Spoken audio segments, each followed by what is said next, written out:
Hello, it's your boy Davidoff. Welcome to the last video of the year on this channel. I'm going to do a top 10 movies of 2021. And to save time on editing, I've decided to screen record my top 10 movies. So here is number 10, Dune. This could have been Nobody, a great action movie starring the guy who plays Bob Odenkirk. It could have been Judas and the Black Messiah, which was an interesting true story. It could have been The Many Saints of Newark, which was a very good Sopranos prequel. Sopranos, a great TV show, of course. But I went with Dune. Dune was a movie I thought was interesting. I didn't love it, actually, but I didn't watch that many movies this year. I watched maybe 20 maximum in the cinema, for the most part. I mean, one of these on the list is not a cinema release, but still, we'll get to that. But the point is, I haven't seen that many movies this year in the cinema, or just new movies this year, so top 10 was kind of not really hard to do because I only had to cut off like 7. But still, I'm not saying that's why this was 10th. This is worthy of a top 10, I feel. Visuals are great, had a great cast. It was very interesting. It feels like it could be the new Star Wars in a way. That's in a good way as well, like a darker version of a Star Wars. It could be a great franchise. I feel like it needs the sequels to, to elevate this. I feel like once you get to sequels and the story progresses and finishes, we'll get to see more about whether this was good or not.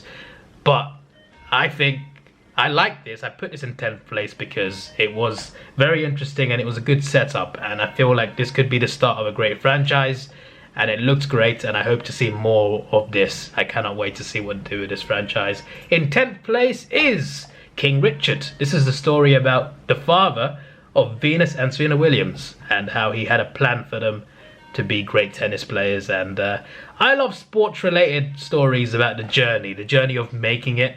I love that sort of stuff, fictional or not. This was based on true events, so it makes it even more compelling, and I like how they did it. It was very well done, and it wasn't a surprise hit because Will Smith is a great actor, but it was, it definitely, I definitely thought it was better than it was better than I thought it was going to be. That's how I should word it. In 8th place we have Ghostbusters Afterlife. Yes, this one.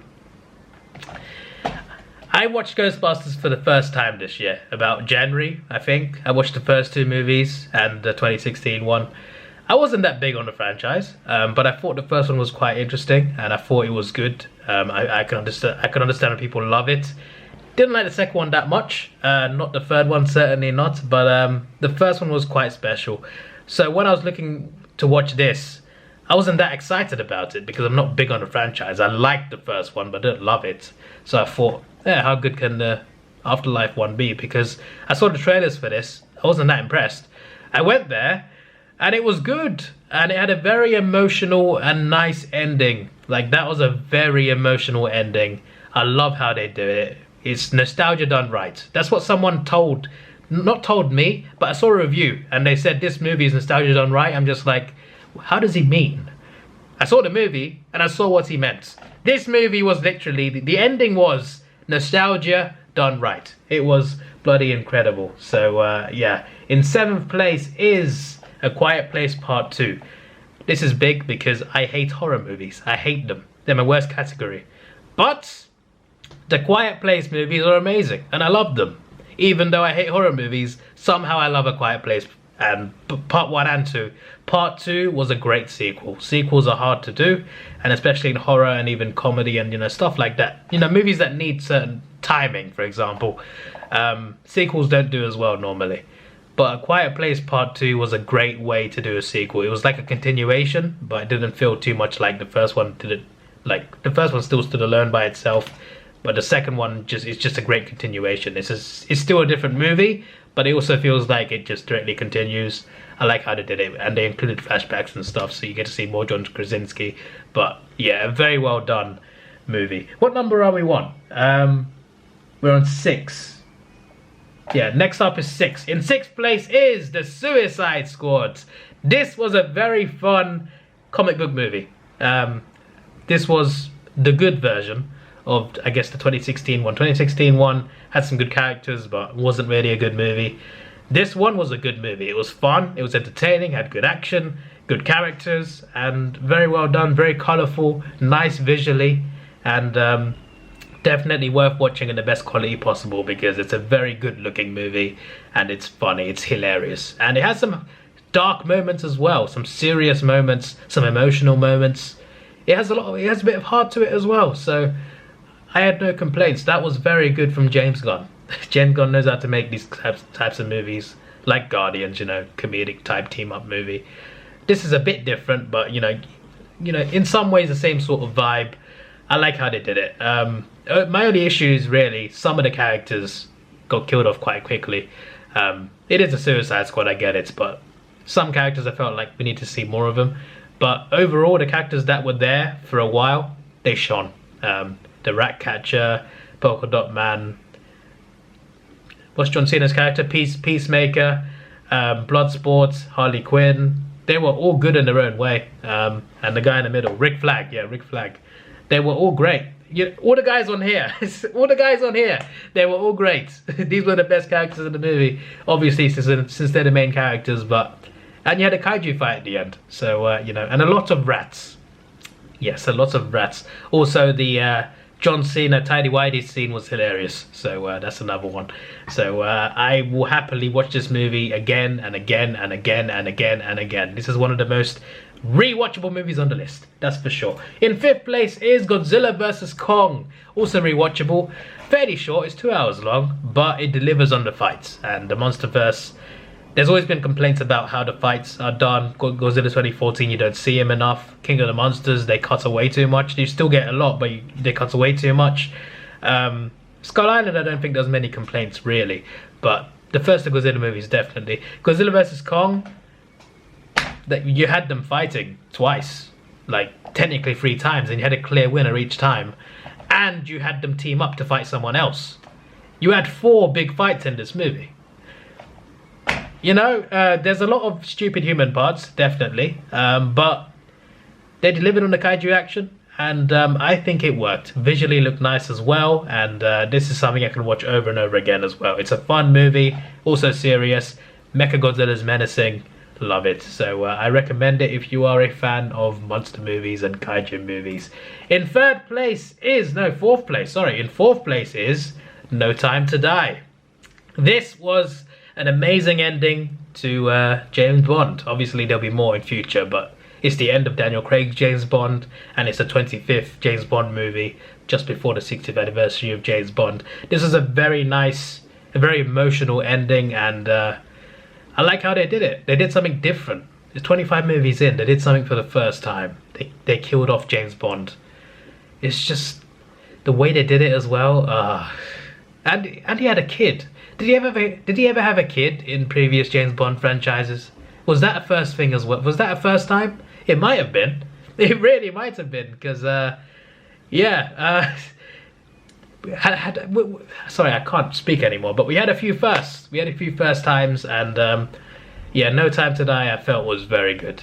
It was, like, some people said it wasn't for them, and that's fair enough. Opinions are opinions. Like, there'll be mixed reviews for this for sure, but I was one of the ones that really liked it. It was a very emotional ending, and in a way a tearjerker, although I didn't cry, but I think some James Bond fans might have, because it's been a great journey with Daniel Craig. Casino Royale was amazing, Skyfall was amazing, and the other 2 movies, of course, the whole journey to get here over 15 years of work, and it was a great climax to the Daniel Craig era of James Bond. It was fantastic. So yeah, I look forward to rewatching that very soon. In 3rd place, this is actually first for a while, then I forgot that 2nd place existed, so it moved down, because then another movie came out. Basically, this was first, since it came out, it's my favourite movie of the year. Then I forgot about another one, then another one came out this month, and I think you know what it is. Then it slipped down to 3rd. But Free Guy, it's about a NPC in a game, Ryan Reynolds, that becomes self-aware. And the creator of the game wants to destroy the game to make a sequel. So his world is in danger. He's got to save his world. And what's her name? Jodie Comer. She's been brilliant this year, by the way, in the Last Duel and in this. She plays a real life person who also plays this game. She's a character in the game as well, but she's also a real life person. And Ryan Reynolds is actually just an AI. He's in the game. He's an NPC. but she is trying to take this game down in a way. She's trying to like she's trying to stop the maker of the game because the maker stole her code or something. It's a very complicated. It's not complicated, but there's a lot of things in this plot. There's a lot of different narratives, but it's very interesting. It's a video game movie that works, and it's got some heart to it. It's got a lot of heart to it. It's got some good characters, and it just works, man. It just works. It's a feel-good movie with some great references. Since it's a gaming movie, obviously you get references. There's a big reference to the Avengers and Star Wars. There's even a cameo from an Avenger. I'll say no more, but bloody incredible. In second place is Zack Snyder's Justice League. I forgot this came out this year. They pulled off a great Justice League movie. Zack Snyder, you're amazing. Bloody incredible. Bloody incredible. It's 4 hours and I could watch it over and over again. Like, I could rewatch this over and over again. This is one of the best superhero movies to ever come out. It's bloody brilliant. I cannot believe we got this, Endgame, Infinity War, No Way Home, and Spider-Verse all in the last 3.5 years. If I told you 10 years ago that even one of these would be pulled off, you'd laugh at me, alright? But Marvel and DC have pulled off some bangers. That's all I'm saying, alright? This exists. Infinity War exists. Endgame exists. No Way Home exists. Spider-Verse exists. Right? They've brought so much to life, and I can't wait to see what they got in the future. Both sides. But DC, well done. Zack Snyder, well done. Warner Brothers, please, let him finish his vision, because I want to see the sequels to this. I really do. In first place is Spider-Man No Way Home. Do I need to say anything? I don't think I do. This is my number one favorite. Remember, this is a top 10 favorite list, not a top 10 best list. Okay? I'm going to put it in the title as well, just in case you get angry. This movie was better than that. Maybe how dare you? No. This is a favorite list, a personal favorite list. But No Way Home is number one. I don't need to tell you why. Okay? Plus, some people haven't seen it anyway, so it's not even out in the entire world, so I'm not going to spoil this one. But, yeah. There's the last video of the year. Sorry it's rushed, but I wanted to get this video out before the new year. So, Happy New Year, and I will see you for another year of great content.